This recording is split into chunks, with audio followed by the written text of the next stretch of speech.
আহলে হাদিস নামে একটি ধর্মীয় দলের তৎপরতা দেখা যায়। তারা নাকি চার মাযহাবের কোনটিরই অনুসরণ করে না।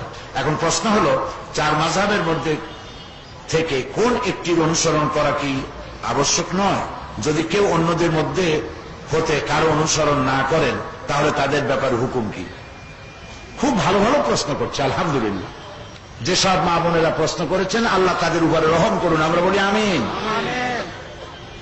আহলে হাদিসে তারা আমাদের মতই মুসলমান। যারা আহলে হাদিস তারা আমাদের মতই মুসলমান। তারা হাদিসকে অনুসরণ করে কোনো গুনার কাম করে নাই। আর যারা মাযহাব অনুসরণ করছে, তারাও মাযহাব অনুসরণ করে কোনো গুনার কাজ করে নাই। আহলে হাদিসের অনুসরণ করে যারা নামাজ, রোজা ইত্যাদি ঈমান আকীদা যেভাবে পোষণ করছে, ওটা সবটাই ঠিক আছে।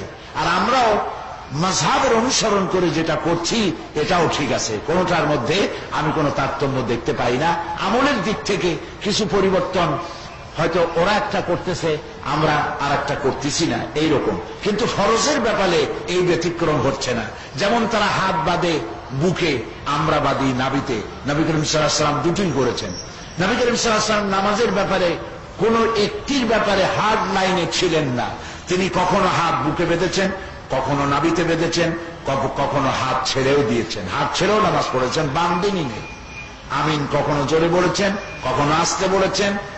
সুতরাং আহলে হাদিস ভাইরা যারা করছেন, এ সবটা হাদিস সম্মত, একটাও হাদিসের বাইরে নয়। আর আমরাও যেটা করছি, আপনি ইচ্ছে করলে যে কোনো একটি মাযহাবকে অনুসরণ করতে পারেন। হয় হানাফি, না হয় শাফি, না হয় মালিকি, না হয় হাম্বলি, এর যে কোনো একটা অনুসরণ করতে পারেন। আর এই চারটার একটাও যদি পছন্দ না হয়, না করেন। যদি আপনি শুধু হাদিস এবং কোরআন অনুসরণ করেন, তাও আপনার শরীয়ত মানা হবে না, এমন কথা কোন বিজ্ঞ, কোন মুহাক্কিক আলিম বলবে না।